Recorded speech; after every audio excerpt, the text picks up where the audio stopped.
وَلَقَدْ يَسَّرْنَا الْقُرْآنَ لِلذِّكْرِ فَهَلْ مِن مُّدَّكِرٍ۔ اور ہم نے قرآن کو سمجھنے کے لیے آسان کر دیا، تو کوئی ہے جو سوچے سمجھے۔ صوت القرآن، قرآن کی آواز۔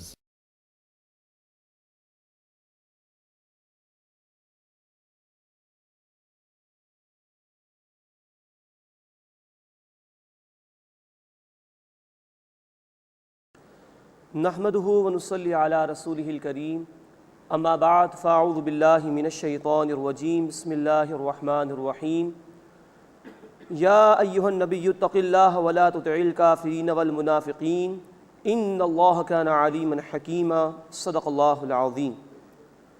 سورۃ الاحزاب کا ہم مطالعہ شروع کر رہے ہیں۔ اب 8 مکی صورتوں کے بعد یہ مدنی صورت آ رہی ہے، سورہ الاحزاب۔ سورۃ الفرقان سے لے کے سورہ الف لام میم السجدہ تک مسلسل 8 مکی صورتوں کا ہم نے مطالعہ کیا تھا۔ اب ان کے بعد ایک مدنی صورت سورہ احزاب کا ہم مطالعہ شروع کر رہے ہیں۔ نوٹ فرمائیے کہ قرآن حکیم میں 7 تو وہ ہیں منزلیں جو اللہ کے رسول صلی اللہ علیہ وسلم کے دور میں ہی تقسیم کر دی گئی تھی تاکہ ایک ہفتے میں قرآن حکیم کی تلاوت مکمل ہو جائے، اور بعض اہل علم نے غور و فکر کے نتیجے میں قرآن حکیم کو 7 حصوں میں تقسیم کیا سمجھنے کے اعتبار سے، اور ہر حصے میں کم از کم ایک مکی صورت یا ایک مدنی صورت ضرور انہوں نے رکھی، اور خود قرآن حکیم کی تقسیم بھی کچھ اسی طرح ہے۔ چنانچہ جو تیسرا گروپ تھا مکی اور مدنی صورتوں کا، جس کا ہم نے مطالعہ کیا تھا، سورہ یونس سے لے کے سورۃ المؤمنون تک وہ 14 مکی صورتیں تھیں، اور ان کے بعد ایک مدنی صورت آئی تھی سورۃ النور۔ اس کے بعد پھر 14 گروپ ہے مکی مدنی صورتوں کا، جس میں سے 8 مکی صورتوں کا ہم نے مطالعہ کیا، سورہ فرقان سے سورہ الف لام میم السجدہ تک۔ اور اب ان 8 مکی صورتوں کے بعد یہ سورۃ الاحزاب ہے۔ گویا تیسرے حصے میں بھی جو کہ مکی مدنی صورتوں کا گروپ ہے، ایک صورت تھی سورۃ النور جو کہ مدنی صورت تھی، اور اب اس چوتھے حصے میں بھی ایک مدنی صورت ہے، یعنی سورۃ الاحزاب۔ اب سورۃ النور اور سورۃ الاحزاب یہ آپس میں جوڑے جوڑے کی صورت رکھتی ہیں، ان کے مضامین میں بڑی مشابہت ہے۔ مثال کے طور پر سورۃ النور سن 6 ہجری میں نازل ہوئی، ایک غزوہ تھا غزوہ بنی مصطلق، اس سے واپسی پر، جبکہ سورۃ الاحزاب سن 5 ہجری میں نازل ہوئی، اس میں غزوہ احزاب کے حوالے سے ذکر آئے گا انشاءاللہ۔ سورۃ النور اور سورۃ الاحزاب دونوں میں 9 رکوع ہیں۔ اسی طرح دونوں صورتوں کا رکوع نمبر 5 بڑا اہم ہے۔ سورۃ النور کے رکوع نمبر 5 میں ایمان کے حوالے سے بڑی اہم مثال اللہ نے بیان فرمائی، اور 2 مثالیں اور اللہ تعالیٰ نے بیان فرمائی ہیں، جبکہ سورۃ الاحزاب کے 5ویں رکوع میں انشاءاللہ ہم دیکھیں گے کہ نبی اکرم صلی اللہ علیہ وسلم کی ختم نبوت کے حوالے سے بھی ذکر ہے، اور ایک بری رسم جو اس معاشرے میں تھی اس کو ختم کرنے کا بھی اللہ تعالیٰ نے اعلان فرمایا۔ اسی طرح سورہ النور کی آیت نمبر 35، اس میں ایمان حقیقی کی بڑی اہم مثال اللہ تعالیٰ نے بیان فرمائی تھی، جبکہ سورۃ الاحزاب میں ہم دیکھیں گے آیت نمبر 35 میں ایمان والوں کی صفات کو اللہ تعالیٰ نے بیان فرمایا۔ سورۃ النور میں بھی منافقین کا تذکرہ تھا، سورۃ الاحزاب میں بھی ان کا ذکر آئے گا۔ سورۃ النور میں حضرت عائشہ رضی اللہ تعالی عنہا پر تہمت لگانے کا ذکر آیا تھا۔ سورۃ الاحزاب میں ہم دیکھیں گے کہ اللہ کے رسول صلی اللہ علیہ وسلم پر بھی ایک اعتراض کیا گیا تھا، اس کا ذکر آئے گا۔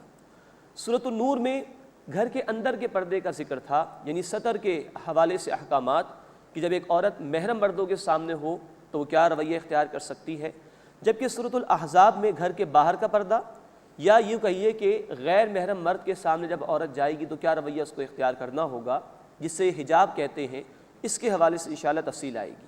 تو یہ بڑی مشابہت ہے سورۃ النور اور سورۃ الاحزاب کے مضامین میں۔ سورۃ الاحزاب سن 5 ہجری میں نازل ہوئی ہے، اس میں انشاءاللہ ہم دیکھیں گے غزوہ احزاب کا ذکر بھی ہے، تفصیلی تبصرہ اللہ تعالیٰ نے اس پر فرمایا ہے۔ اسی طرح اللہ تعالیٰ نے بڑی اہم معاشرتی ہدایات عطا فرمائی ہیں۔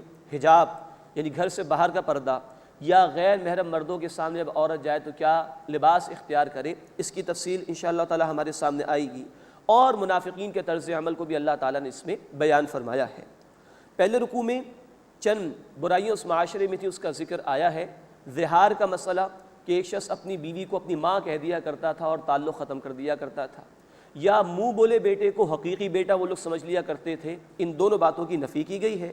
اور رحمی رشتوں کا ذکر ہے، اور انبیاء سے اللہ تعالیٰ نے ایک وعدہ لیا تھا، اس کا بھی ذکر اللہ تعالیٰ نے فرمایا ہے۔ یا ایھا النبی اتق اللہ، اے نبی صلی اللہ علیہ وسلم اللہ کا تقوی اختیار کیجیے، یعنی اس کی نافرمانی سے بچیے۔ خطاب اللہ کے رسول صلی اللہ علیہ وسلم سے ہے، لیکن ظاہری بات ہے کہ تمام اہل ایمان کو ہدایات عطا کی جا رہی ہیں۔ وَلَا تُطِعِ الْكَافِرِينَ وَالْمُنَافِقِينَ، اور کافروں اور منافقین کی بات کو اہمیت نہ دیجیے۔ ان اللہ کان علیما حکیما، بے شک اللہ تعالیٰ خوب علم رکھنے والا، حکمت والا ہے۔ وَاتَّبِعْ مَا يُوحَىٰ إِلَيْكَ مِن رَبِّكَ، اور آپ پیروی کیجیے اس کی جو آپ پر وحی کی جاتی ہے آپ کے رب کی طرف سے۔ ان اللہ کان بما تعملون خبیرا، بے شک اے لوگو جو کچھ تم کرتے ہو اللہ اس سے خوب واقف ہے۔ یہ آیت بتا رہی ہے کہ اس سے پہلے جو احکامات ہیں، تقوی اختیار کرنا، اللہ کی وحی پر عمل کرنا، یہ تمام اہل ایمان سے اللہ تعالیٰ کا خطاب ہو رہا ہے۔ وَتَوَكَّلْ عَلَى اللَّهِ، اور اللہ پر توکل کیجیے، بھروسہ کیجیے۔ وَكَفَىٰ بِاللَّهِ وَكِيلًا، اور اللہ کافی ہے بطور کارساز کے۔ یعنی اے نبی صلی اللہ علیہ وسلم آپ اپنی دعوت پیش کرتے رہیے اور اس بارے میں کوئی پرواہ نہ کیجیے مخالفین کی، اور اللہ پر بھروسہ رکھیے۔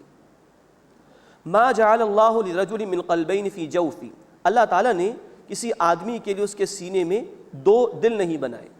اس کی ایک تفسیر مفسرین نے یہ بیان کی کہ ایک دل میں ایمان اور نفاق یہ جمع نہیں ہو سکتے، ایک دل میں اللہ کی محبت اور دنیا کی محبت یہ جمع نہیں ہو سکتے، ایک وقت میں ایک ہی شے کی محبت دل میں پیدا ہو سکتی۔ اور دوسرے معنی یہ بیان کیے ہیں کہ جیسے کسی انسان کے سینے میں دو دل نہیں ہو سکتے، ایسے ہی کسی شخص کی دو مائیں نہیں ہو سکتی، کسی شخص کے دو باپ نہیں ہو سکتے۔ یہ ذکر آگے چل کر آ رہا ہے جس کی طرف اشارہ کیا گیا ہے اس مقام پر، کہ جس طرح کسی انسان کے دل میں دو سینے نہیں ہو سکتے، اسی طرح نہ اس کی دو مائیں ہو سکتی ہیں نہ دو باپ ہو سکتے ہیں۔ آگے اس کی وضاحت آ رہی ہے۔ وَمَا جَعَلَ أَزْوَاجَكُمُ اللَّائِي تُظَاهِرُونَ مِنْهُنَّ أُمَّهَاتِكُمْ، اور تمہاری ان بیویوں کو جنہیں تم ماں کہہ بیٹھتے ہو تمہاری مائیں نہیں بنایا۔ یہ زمانہ جاہلیت میں لوگ یہ کیا کرتے تھے کہ اپنی بیوی کو اپنی ماں کہہ دیا اور اب کہا کہ یہ ہم پر حرام ہے، اس کو زہار کہا جاتا ہے۔ تو پچھلے الفاظ میں اسی طرف اشارہ ہے کہ جیسے کسی کے سینے میں دو دل نہیں ہو سکتے، ایسے کسی شخص کی دو مائیں نہیں ہو سکتی۔ زہار کے مسئلے کی تفسیر انشاءاللہ آئے گی سورۃ المجادلہ کے آغاز میں 28 سپارے میں۔ وَمَا جَعَلَ أَدْعِيَاءَكُمْ أَبْنَاءَكُمْ، اور نہ ہی تمہارے منہ بولے بیٹوں کو تمہارا حقیقی بیٹا بنایا۔ پھر وہی بات کہ جیسے کسی کے سینے میں دو دل نہیں ہو سکتے، اسی طرح کسی انسان کے دو والد نہیں ہو سکتے۔ تو منہ بولے بیٹوں سے محبت کرو، ان کے ساتھ اس سے سلوک کرو، لیکن وہ تمہارے حقیقی بیٹے نہیں ہو سکتے۔ ذَلِكُمْ قَوْلُكُمْ بِأَفْوَاهِكُمْ، یہ تمہاری صرف منہ کی کہی ہوئی بات ہے۔ وَاللَّهُ يَقُولُ الْحَقَّ، اور اللہ حق بیان فرماتا ہے۔ وَهُوَ يَهْدِي السَّبِيلَ، اور وہی سیدھے راستے کی ہدایت عطا فرماتا ہے۔ ادعوہم لآبائہم هو اقسط عند اللہ، انہیں ان کے والدوں کی طرف ہی منسوب کرو، یہ اللہ کے نزدیک زیادہ قریب ہے انصاف کے۔ مراد یہ ہے کہ جو منہ بولے بیٹے ہیں ان کو ان کے والد کے نام سے ہی پکارو، اپنے نام سے ان کو منسوب نہ کرو۔ فَإِن لَمْ تَعْلَمُوا آبَاءَهُمْ، پھر اگر تم ان کے والدوں کو نہ جانتے ہو، فَإِخْوَانُكُمْ فِي الدِّينِ وَمَوَالِيكُمْ، تو وہ تمہارے دینی بھائی ہیں اور تمہارے رفیق ہیں، تمہارے دوست ہیں۔ مراد یہ کہ اگر کسی بچے کو گود لیا ہے اس کے والد کا نام معلوم نہیں ہے تو پھر بھی اپنا نام اس کے ساتھ منسوب نہ کرو، بہرحال وہ تمہارا دینی بھائی ہے، اس کے ساتھ اچھا سلوک کرو، عمدہ سلوک کرو۔ اب یہ معاملہ اصل میں رسول اکرم صلی اللہ علیہ وسلم کے ساتھ پیش آیا تھا۔ حضرت زید بن حارثہ رضی اللہ تعالی عنہ جو حضرت خدیجہ الکبریٰ رضی اللہ تعالی عنہ کے گھر میں آئے تھے غلام بن کر، پھر حضرت خدیجہ الکبریٰ رضی اللہ تعالی عنہا نے انہیں نبی صلی اللہ علیہ وسلم کے حوالے کیا۔ آپ صلی اللہ علیہ وسلم نے ان کو آزاد کر دیا اور اپنا بیٹا بنا لیا تھا، تو وہ مشہور ہو گئے تھے زید بن محمد صلی اللہ علیہ وسلم کے نام سے۔ پھر یہ قرآن کی آیات آ گئیں تو ان کو پھر ان کے والد کے نام کی طرف ہی منسوب کیا گیا، اور قرآن نے منع کر دیا کہ منہ بولے بیٹوں کو اپنے نام سے منسوب نہ کرو بلکہ ان کے والد کے نام کی طرف ہی منسوب کرو۔ یہ تفصیل بخاری شریف کے اندر بھی موجود ہے۔ وَلَيْسَ عَلَيْكُمْ جُنَاحٌ فِيمَا أَخْطَأْتُمْ بِهِ، اور تم پر اس پہ کوئی حرج نہیں جو اس سے پہلے تم سے بھول چوک ہو چکی۔ وَلَٰكِن مَّا تَعَمَّدَتْ قُلُوبُكُمْ، لیکن ہاں جو اپنے دل کے پورے ارادے سے کرو اس پر مواخذہ ہے۔ چنانچہ بخاری شریف میں حدیث ہے، اللہ کے رسول صلی اللہ علیہ وسلم نے فرمایا کہ جو جانتے بوجھتے کسی منہ بولے بیٹے کو اپنی طرف منسوب کرے، اس کے والد کے علاوہ کسی اور کی طرف منسوب کرے تو وہ کفر کرتا ہے۔ یہ اتنا سخت معاملہ ہے، اسی کہ ہمارے دین میں نسب کی بڑی اہمیت ہے۔ رحم رشتوں کا معاملہ، نکاح کے معاملات، وراثت کے معاملات، یہ سب نسب سے ہی طے ہوا کرتے ہیں، نسب کی بنیاد پر ان کا فیصلہ ہوا کرتا ہے۔ تو منہ بولے بیٹوں کو ان کے والدوں کی طرف ہی منسوب کرنا چاہیے، کسی اور کی طرف منسوب کرنا جائز نہیں، کفر کہا گیا اس کو بخاری شریف کی حدیث میں۔ وَكَانَ اللَّهُ غَفُورًا رَحِيمًا، اور اللہ تعالیٰ بہت بخشنے والا، مسلسل رحم فرمانے والا ہے۔ النبی اولیٰ بالمؤمنین من انفسہم، نبی صلی اللہ علیہ وسلم اہل ایمان کے نزدیک ان کی جانوں سے بڑھ کر ہے۔ اب یہ ہے اللہ کے رسول صلی اللہ علیہ وسلم کا معاملہ۔ بخاری کی حدیث بھی آپ نے فرمایا تم میں سے کوئی شخص مومن نہیں ہو سکتا جب تک کہ میں اس کے نزدیک اس کے ماں باپ، اس کی اولاد اور تمام انسانوں سے بڑھ کر محبوب نہ ہو جاؤں۔ اور بخاری کی ایک اور حدیث کہ جب تک کہ میں اس کے نزدیک اس کی جان سے بڑھ کر عزیز نہ ہو جاؤں وہ مومن نہیں ہو سکتا۔ یہ ہے اللہ کے رسول صلی اللہ علیہ وسلم کا مقام۔ النبی اولیٰ بالمؤمنین من انفسہم، نبی صلی اللہ علیہ وسلم اہل ایمان کے نزدیک ان کی جانوں سے بڑھ کر ہیں۔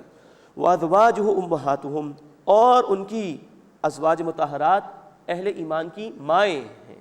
ہم کہتے ہیں ام المؤمنین حضرت عائشہ رضی اللہ تعالی عنہ، اہل ایمان کی والدہ حضرت عائشہ رضی اللہ تعالی عنہ، یہ مقام ہے ان کا۔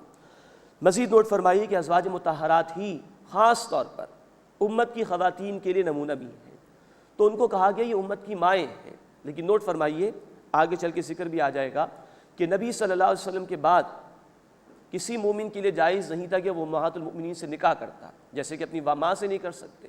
لیکن دیگر معاملات میں اطلاق ہوگا احکامات، جیسے کہ پردے کا معاملہ ہے تو ازواج مطہرات سے بھی صحابہ کرام کو پردہ کرنے کا حکم دیا گیا تھا، تو مقام ایک الگ شے ہے، لیکن جو شریعت کے احکام ہے وہ معاملہ ڈیفرنٹ ہے، وہ الگ ہے۔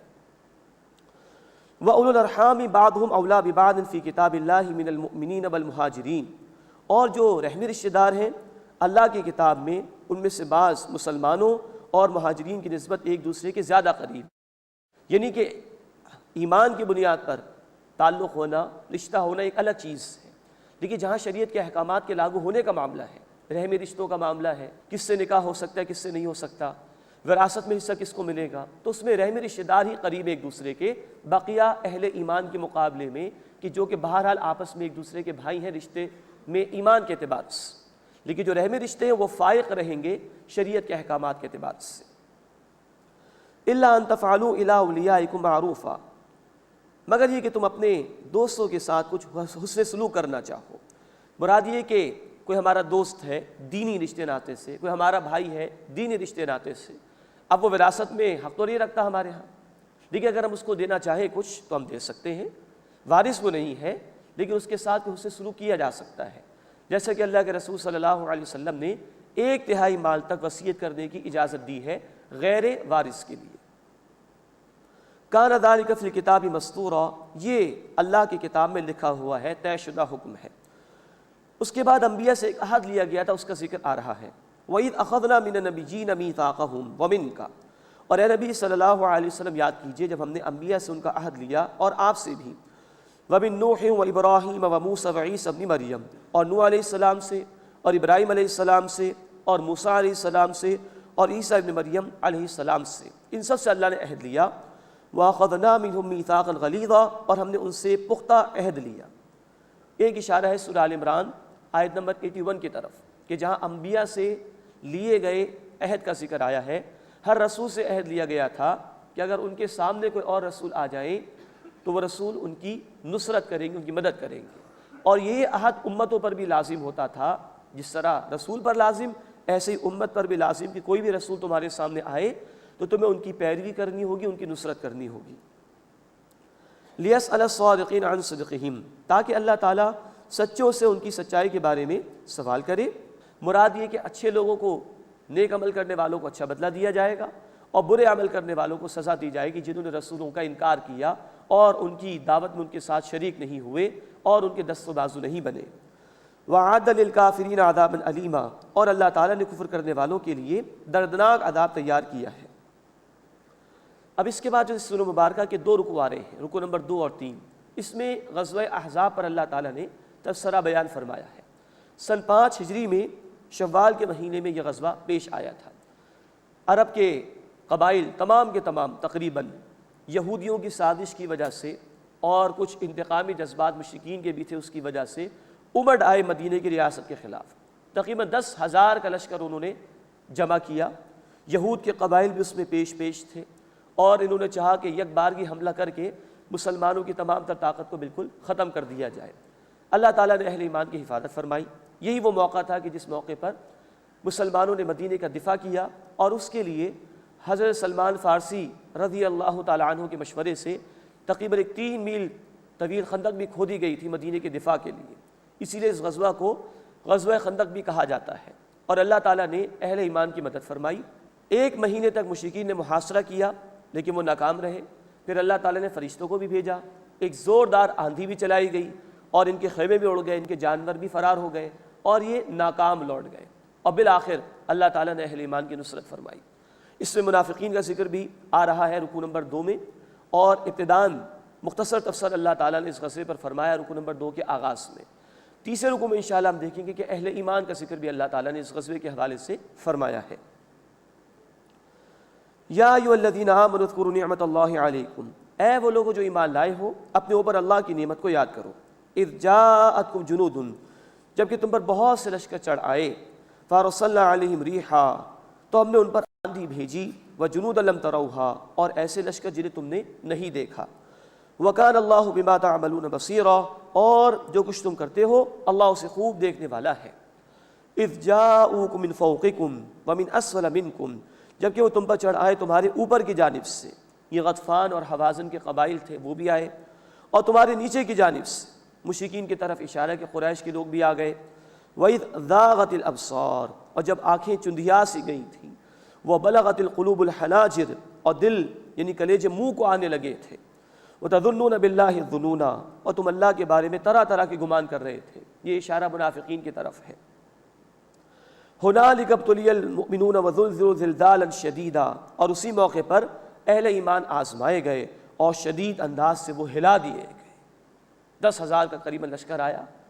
ادھر مسلمان ہیں بہت کم تعداد میں مدینے کے اندر, چند ہزار ان کی تعداد تھی, اور پورے عرب کی گویا کہ طاقت امڑ آئی تھی مسلمانوں کو ختم کرنے کے لیے. تو فرمایا کہ شدید آزمائش سے اہل ایمان کو اللہ تعالیٰ نے گزارا. وَإِذْ يَقُولُ الْمُنَافِقُونَ وَالَّذِينَ فِي قُلُوبِهِمْ مَرَضٌ, اور جب کہنے لگے منافق اور وہ لوگ جن کے دلوں میں مرض ہے, مَا وَعَدَنَا اللَّهُ وَرَسُولُهُ إِلَّا غُرُورًا, کہ ہم سے اللہ اور اس کے رسول نے جو وعدہ کیا تھا وہ تو ایک فریب تھا, دھوکہ تھا. معاذ اللہ. انہوں نے کہا کہ ہم سے وعدے کیے گئے کہ روم کی سلطنت ملے گی, ایران کی سلطنت ملے گی, اور یہاں ہم اپنے گھروں سے باہر رفع حاجت کے لیے بھی نہیں جا سکتے. یہ منافقین کے الفاظ تھے. تو کہنے لگے ہم سے تو بڑے جھوٹے وعدے کیے گئے اللہ کی طرف سے, اللہ کے رسول کی طرف سے. معاذ اللہ.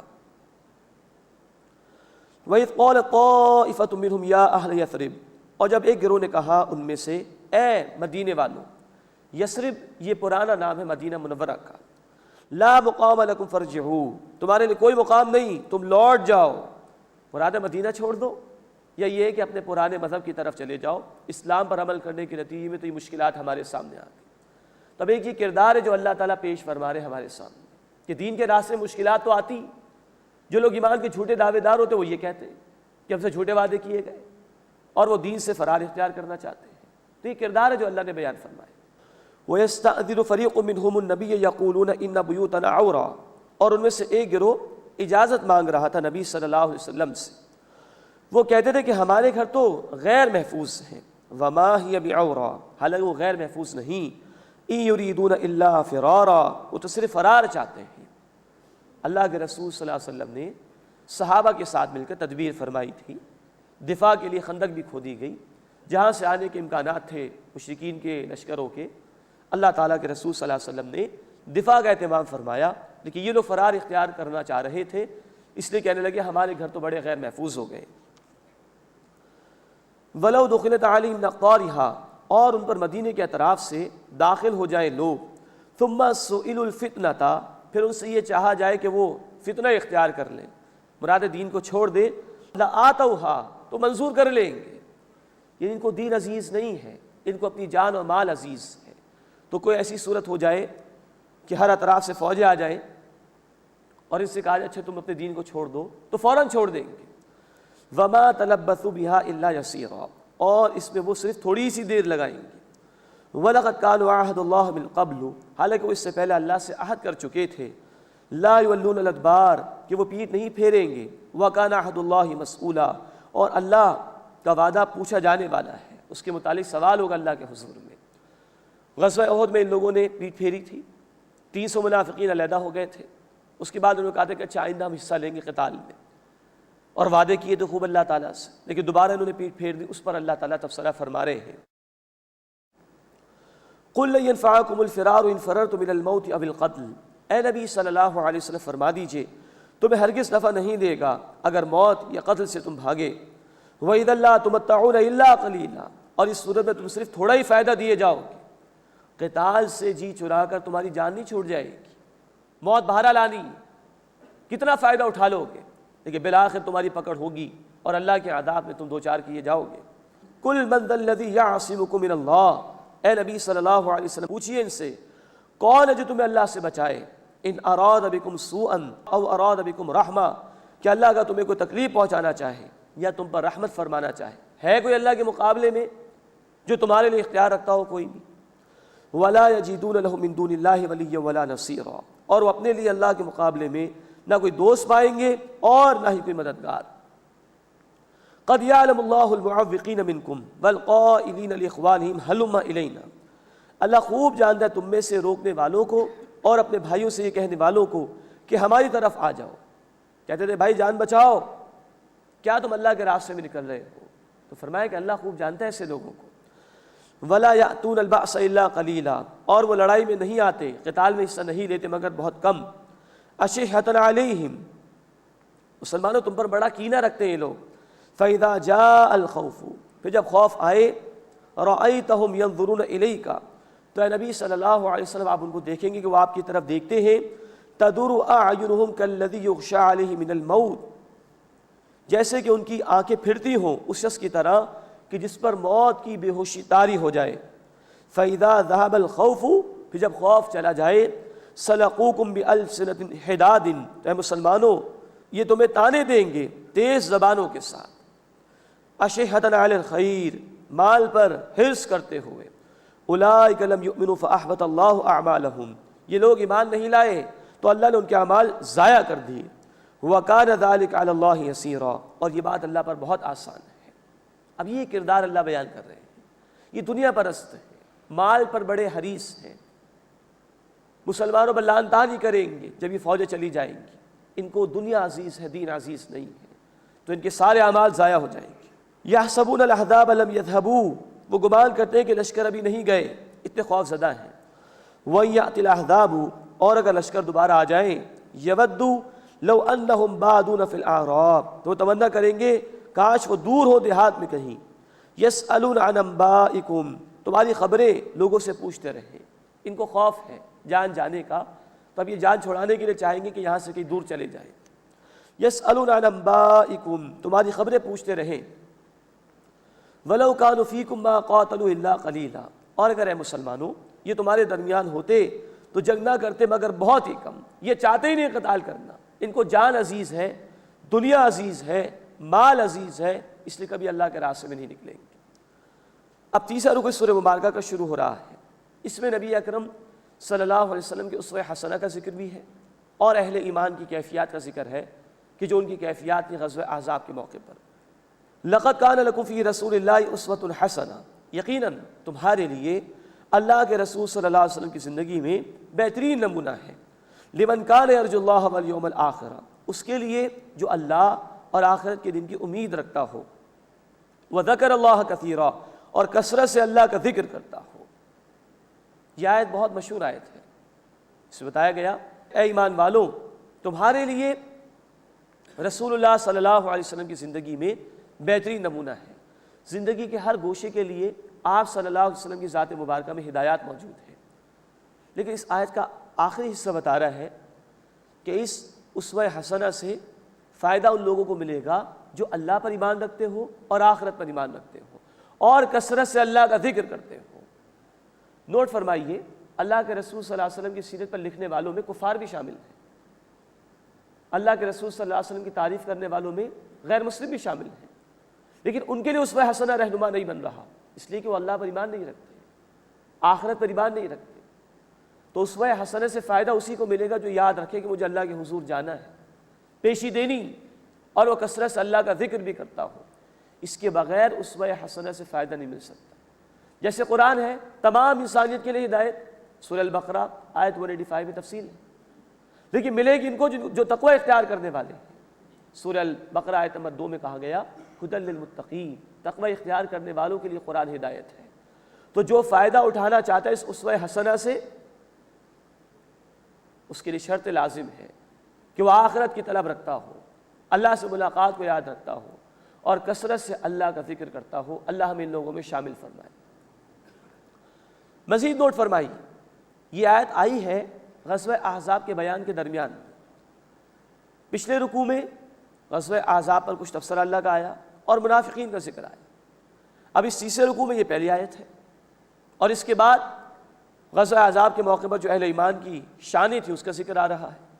اس کے درمیان میں آیت آئی ہے۔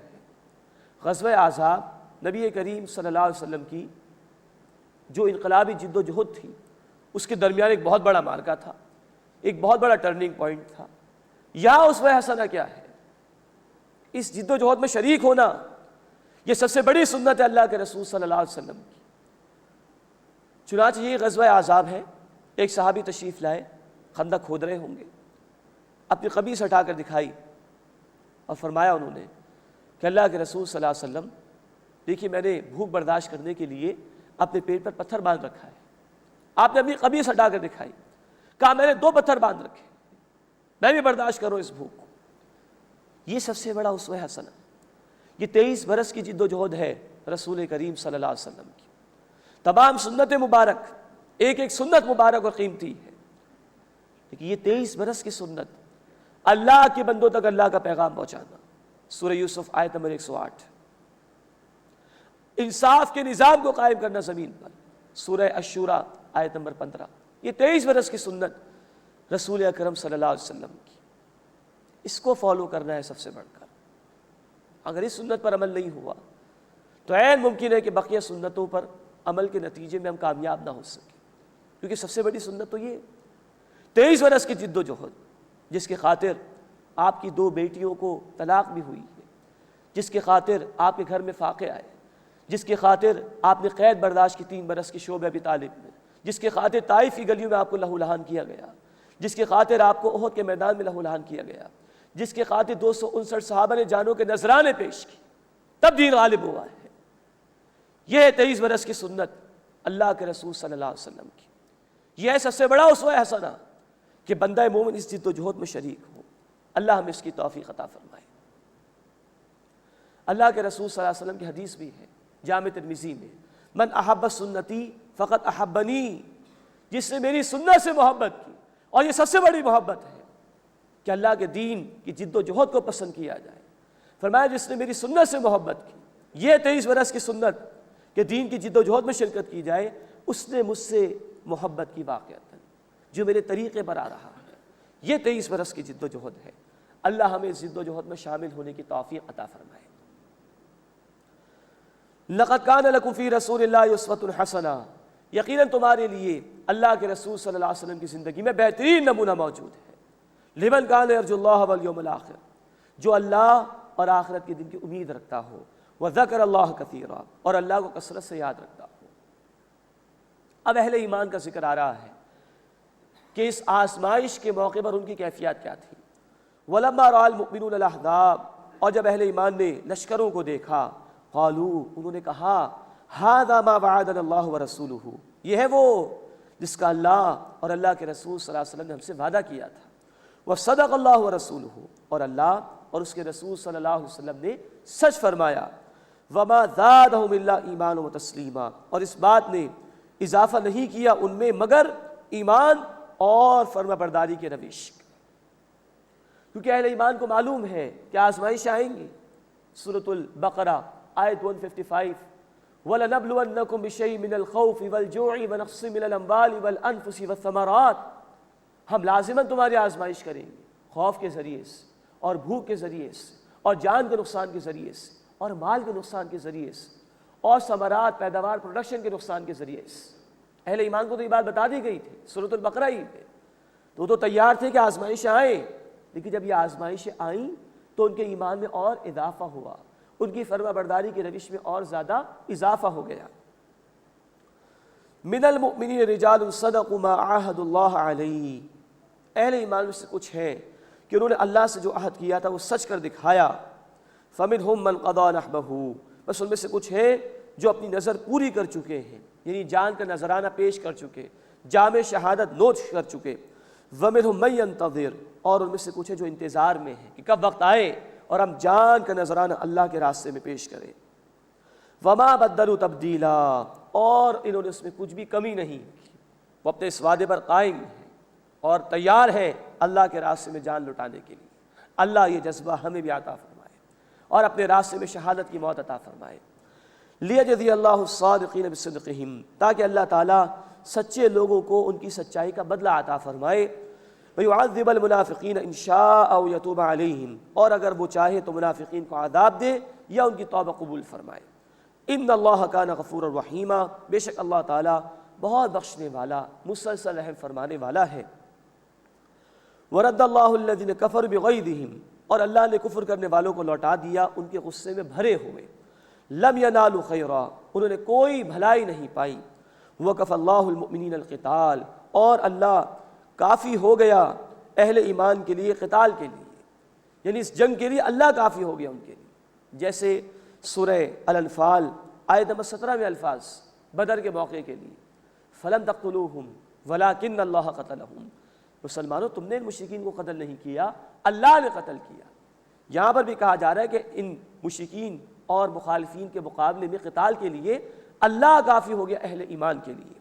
وَكَانَ اللَّهُ قَوِيًّا عَزِيزًا، اور اللہ قوی ہے، مضبوط ہے اور زبردست ہے۔ یہ اللہ تعالیٰ نے اعلان فرما دیا کہ اللہ تعالیٰ ہی نے کفایت کی اہل ایمان کی۔ چنانچہ 1 مہینے کا محاصرہ انہوں نے کیا، کوئی کامیابی نہیں ہوئی، خندق کو پار کرنے کی کوشش کی، ناکام ہو گئے۔ 1 مہینے کے بعد اللہ تعالیٰ نے بہت تیز آندھی چلائی، ان کے خیمے بھی اکھڑ گئے مشرکین اور مخالفین کے، اور ان کے جو برتن تھے وہ بھی اڑ گئے، جانور فرار ہو گئے اور وہ ناکام لوٹا دیے گئے۔ اور اللہ کے رسول صلی اللہ علیہ وسلم نے یہ اعلان فرما دیا کہ آئندہ یہ قریش والے تم پر کبھی حملہ نہیں کریں گے، اب ہم جائیں گے، ہم ان کے خلاف اقدام کریں گے۔ 5 ہجری میں یہ غزوہ ہوا اور 8 ہجری میں مکہ فتح ہو گیا تھا۔ تو یہ ہے کہ اللہ تعالیٰ نے اپنی طاقت کا اظہار کیا اور یہ مشرکین اتنا 10,000 کا لشکر لے کر آئے، وہ ناکام واپس لوٹا دیے گئے۔ وَأَنزَلَ الَّذِينَ ظَاهَرُوا مِنْ أَهْلِ الْكِتَابِ مِنْ صَيَاصِيهِمْ، اور اہل کتاب میں سے جنہوں نے ان لوگوں کی مدد کی تھی انہیں ان کے قلعوں سے اتار دیا۔ وَقَذَفَ فِي قُلُوبِهِمُ الرُّعْبَ، اور ان کے دلوں میں اللہ نے رعب ڈال دیا۔ فَرِيقًا تَقْتُلُونَ وَتَأْسِرُونَ فَرِيقًا، ایک گروہ کو تم قتل کرتے تھے اور ایک گروہ کو قید کرتے تھے۔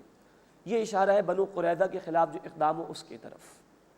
بنو قریظہ یہودیوں کا قبیلہ تھا جو مدینے میں آباد تھا، مسلمانوں کا ان کے ساتھ معاہدہ تھا، لیکن انہوں نے خلاف ورزی کی، اور جب یہ لشکر آئے تھے مسلمانوں کے خلاف اقدام کرنے کے لیے تو انہوں نے مخالفت کی مسلمانوں کی، بنو قریظہ کے لوگوں نے، اور معاہدے کی خلاف ورزی کی۔ جب یہ احزاب کا معاملہ مکمل ہو گیا، اللہ کے رسول صلی اللہ علیہ وسلم نے ہتھیار اتار دیے۔ تو بخاری شریف کی تفصیل ہے، جبریل امین علیہ السلام تشریف لائے اور فرمایا کہ اللہ کے رسول صلی اللہ علیہ وسلم ابھی فرشتوں نے ہتھیار نہیں اتارے، آپ جائیے اور بنو قریظہ کا معاملہ چکائیے۔ چنانچہ اللہ کے رسول صلی اللہ علیہ وسلم نے اعلان کیا اور ان کے مکانات کا محاصرہ کیا گیا۔ 25 روز تک محاصرہ رہا۔ پھر اس کے بعد انہوں نے خود کہا کہ سعد بن معاذ جو کہ ایک بڑے سردار تھے مدینے میں، کہ جو سعد فیصلہ کریں گے وہ ہمیں قبول ہے۔ حضرت سعد بن معاذ رضی اللہ تعالیٰ عنہ نے تورات کے مطابق فیصلہ کیا۔ تورات میں بھی حکم تھا کہ لڑنے والوں کے جوان جو ہے وہ قتل کیے جائیں، عورتوں کو جو ہے وہ کنیز بنا لیا جائے اور ان کا مال لے لیا جائے۔ تو یہ فیصلہ سعد بن معاذ رضی اللہ تعالیٰ عنہ نے کیا، اور یہی ان کا فیصلہ تھا جو ان پر اپلائی ہوا، اور ان کے کڑیے جوانوں کو قتل کیا گیا اور ان کا مال مسلمانوں کو مل گیا۔ یہ فیصلہ تورات میں تھا اصل میں، اور یہ یہودی تھے، تورات کو ماننے والے تھے۔ ان کا اپنا یہ معاملہ رہا کہ انہوں نے خود کہا کہ جو فیصلہ سعد کریں گے وہ ہمیں قبول ہے۔ یہی فیصلہ ہوا اور بڑا سخت فیصلہ ہوا جو ان کے خلاف ہوا۔ فریقاً تقتلون وتأسرون فریقا، ایک گروہ کو تم قتل کرتے ہو اور ایک گروہ کو تم قید کرتے ہو۔ وَأَوْرَثَكُمْ أَرْضَهُمْ وَدِيَارَهُمْ وَأَمْوَالَهُمْ، اور اللہ نے تمہیں وارث بنا دیا ان کی زمین کا اور ان کے گھروں کا اور ان کے مالوں کا۔ وَأَرْضَ لَمْ تَطَئُوهَا، اور اس زمین کا جہاں تم نے قدم نہیں رکھا۔ ایک تفسیر مفسرین نے یہ کی ہے کہ خیبر کی طرف اشارہ ہے، جہاں جا کر یہود کے قبائل آباد ہوئے تھے، بنو قینقاع اور بنو نذیر، یہ دو قبیلے پہلے نکال دیے گئے تھے، یہ وہاں جا کے آباد تھے۔ تو یہ زمین جو خیبر کی تھی، یہ 7 ہجری میں مسلمانوں کو ملی، اس کی طرف یہ اشارہ کیا جا رہا ہے کہ اللہ نے طے کر دی وہ زمین بھی جہاں تم نے ابھی قدم نہیں رکھا۔ وَكَانَ اللَّهُ عَلَىٰ كُلِّ شَيْءٍ قَدِيرًا، اور اللہ تعالیٰ ہر شے پر قدرت رکھنے والا ہے۔ اس کے بعد 4واں رکوع شروع ہو رہا ہے، اس میں اللہ تعالیٰ نے ایک تو آیت تخییر کا بیان کیا ہے، جس کا بیان آگے چل کر آ رہا ہے کہ نبی صلی اللہ علیہ وسلم نے اپنی ازواج مطہرات کو اختیار دے دیا تھا کہ چاہو تو تمہیں میں دنیا دے دوں اور چاہو تو تم میرے ساتھ رہنا پسند کر لو۔ اس کا ذکر آگے چل کے آ رہا ہے۔ مزید یہ کہ ازواج مطہرات کو خطاب کر کے امت کی خواتین کو بڑی اہم ہدایات پردے کے معاملات میں عطا کی گئی ہیں، اور بڑی خوبصورت ہدایات اہل ایمان کی شرم و حیا کے حوالے سے اس رکوع میں عطا کی گئی ہیں۔ نوٹ فرمائیے کہ سورہ الاحزاب میں حجاب کے حوالے سے احکامات ہیں، یعنی ایک عورت جب غیر محرم مرد کے سامنے ہو تو کیا رویہ اس کو اختیار کرنا چاہیے۔ آیت نمبر 32 میں ہم دیکھیں گے کہ عورت کی آواز کا بھی پردہ ہے، اس معنی میں کہ اگر وہ ضرورت کے تحت کسی غیر محرم سے گفتگو کرے تو ایسی نرمی اختیار نہ کرے کہ کسی کے دل میں برا ارادہ پیدا ہو جائے۔ آیت نمبر 33 میں ہم دیکھیں گے خواتین کا اصل دائرہ کار ان کا گھر ہے، یہ بیان کیا گیا، اور آگے چل کے آیت نمبر 53 میں حجاب یعنی پردہ اختیار کرنے کا حکم بھی ہے، اور آیت نمبر 59 میں خواتین کو حکم ہے کہ جب وہ غیر محرم مردوں کے سامنے جائیں تو پوری طرح جسم کو ڈھانک بھی لیں اور چہرے کو بھی چھپانے کا اہتمام کریں۔ یا ایھا النبی، اے نبی صلی اللہ علیہ وسلم، قل لازواجک، اپنی ازواج مطہرات سے کہہ دیجئے، ان کنتن تردن الحیات الدنیا وزینتہا، اگر تم دنیا کی زندگی اور اس کی زینت چاہتی ہو، فتعالین، تو آؤ، امتعکن واسرحکن سراحا جمیلا، میں تمہیں کچھ دے دوں اور عمدگی کے ساتھ رخصت کر دوں۔ وَإِن كُنتُنَّ تُرِدْنَ اللَّهَ وَرَسُولَهُ، اور اگر تم اللہ اور اس کے رسول کو چاہتی ہو، وَالدَّارَ الْآخِرَةَ، اور آخرت کے گھر کو چاہتی ہو، فَإِنَّ اللَّهَ أَعَدَّ لِلْمُحْسِنَاتِ مِنكُنَّ أَجْرًا عَظِيمًا، تو بے شک اللہ تعالیٰ نے تم میں سے نیکی کرنے والیوں کے لیے بڑا اجر تیار کیا ہے۔ اصل میں جب یہ خیبر کے علاقے فتح ہوئے اور مسلمانوں کو عام خوشحالی میسر آ گئی تو ازواج مطہرات نے بھی کچھ کہا کہ اللہ کے رسول صلی اللہ علیہ وسلم کچھ ہمیں بھی عنایت کر دیا جائے۔ اب اللہ کے رسول صلی اللہ علیہ وسلم کا اپنا معاملہ یہ تھا کہ آپ صلی اللہ علیہ وسلم سادگی پسند تھے، اختیاری طور پر آپ نے سادگی اختیار کی تھی، آپ کو یہ بات پسند نہیں آئی، اور 1 مہینے تک آپ نے اپنی ازواج مطہرات سے علیحدگی اختیار کر لی، طلاق کا معاملہ نہیں تھا، علیحدگی اختیار کر لی۔ حضرت ابوبکر صدیق رضی اللہ تعالیٰ عنہ حضرت عائشہ کو سمجھاتے رہے، حضرت عمر فاروق رضی اللہ تعالیٰ عنہ حضرت حفصہ رضی اللہ تعالیٰ عنہ کو سمجھاتے رہے، 1 مہینے تک علیحدگی اختیار کی۔ اس کے بعد بخاری شریف میں تفصیل ہے، تمام ازواج مطہرات نے کہا ہمیں اللہ چاہیے، ہمیں اللہ کا رسول چاہیے، ہمیں آخرت چاہیے، ہمیں دنیا نہیں چاہیے۔ تو یہ ہے جس کی طرف قرآن نے اشارہ کیا، اور تفصیل احادیث مبارکہ میں ہمیں ملتی ہے بخاری شریف میں۔ یوں ازواج مطہرات نے دنیا کے مقابلے میں آخرت کو پسند کیا، اس کو ترجیح دی۔ یا نساء النبی، اے نبی کے ازواج مطہرات، من یأت منکن بفاحشۃ مبینہ، تو میں سے جو کوئی کھلی برائی کا ارتکاب کرے گی، یضاعف لها العذاب ضعفین، تو اس کے لیے دوہرا عذاب دیا جائے گا، وکان ذلک علی اللہ یسیرا، اور یہ بات اللہ پر بہت آسان ہے۔ اب اصل میں یہ ازواج مطہرات کو خطاب کر کے اس معنی میں بات بیان کی جا رہی ہے کہ ازواج مطہرات پوری امت کی خواتین کے لیے نمونہ ہے، نبی صلی اللہ علیہ وسلم تمام امت کے لیے رسول نمونہ ہے، لیکن بعض خاص معاملات جو عورتوں سے متعلق ہیں اس میں ازواج مطہرات ہی امت کی خواتین کے لیے نمونہ ہے، تو مقام اونچا ہے۔ اس سے کہا جا رہا ہے کہ خیال رکھنا، بالفرض اگر تم میں سے کسی نے کوئی برائی اختیار کی تو دوہری سزا دی جائے گی، لیکن اسی کے ساتھ کہا جا رہا ہے وَمَن يَقْنُتْ مِنكُنَّ لِلَّهِ وَرَسُولِهِ، اور تم میں سے جو اللہ تعالیٰ اور اس کے رسول صلی اللہ علیہ وسلم کی اطاعت کرے، وَتَعْمَلْ صَالِحًا، اور عمل کرے نیک، نُؤْتِهَا أَجْرَهَا مرتين، ہم اسے اس کا دوہرا اجر عطا کریں گے، وَأَعْتَدْنَا لَهَا رِزْقًا كَرِيمًا، اور ہم نے اس کے لیے عزت والا رزق تیار کیا ہے۔ تو ثواب بھی دوہرا ہے، جتنا بڑا رتبہ ثواب بھی زیادہ ہے، اور ہاں بالفرض اگر کوئی برائی کا عمل ہے تو پکڑ بھی اس کی دوہری ہوگی، عذاب بھی دوہرا ہوگا، ایسا بالکل نہیں تھا۔ لیکن امت کی مائیں ہیں، امت کی خواتین کے لیے نمونہ ہے، اس لیے ان کے مقام نازک کا احساس دلایا گیا ہے ان الفاظ کے ذریعے سے۔ اب امت کی خواتین کو اور عام لوگوں کو بھی سوچنا چاہیے، اتنے بلند مرتبے والی خواتین کہ انبیاء کے بعد یوں کہیے کہ صحابہ کرام کا رتبہ بڑھا، اور صحابہ کرام کے بعد یوں کہیے کہ پوری دنیا کی خواتین کو لے لیجیے تو پوری دنیا کی خواتین میں سب سے بڑا رتبہ ان خواتین کا ہے۔ ان کو اگر یہ کچھ کہا جا رہا ہے کہ سزا بھی ہے تو امت کے لوگوں کو کتنا ڈرنا چاہیے اس حوالے سے۔ اب حجاب کے حوالے سے، پردے کے حوالے سے ایک حکم اس مقام پر آیا ہے، یا نساء النبی، اے نبی کی بیویوں، ازواج مطہرات، لستن کا احد من النساء، تم عورتوں میں سے کسی عام عورت کی طرح نہیں ہو، تمہارا رتبہ بہت بڑا ہے۔ ان اتقیتن، اگر تم تقوی اختیار کرو، فلا تخضعن بالقول، تو گفتگو میں نرمی اختیار نہ کرو، فیطمع الذی فی قلبہ مرض، تو جس کے دل میں کوئی کھوٹ ہے، مرض ہے، وہ لالچ میں مبتلا نہ ہو جائے، کوئی برا خیال اس کے دل میں نہ آ جائے۔ وقلن قولا معروفا، اور بات کرو بھلے طریقے پر۔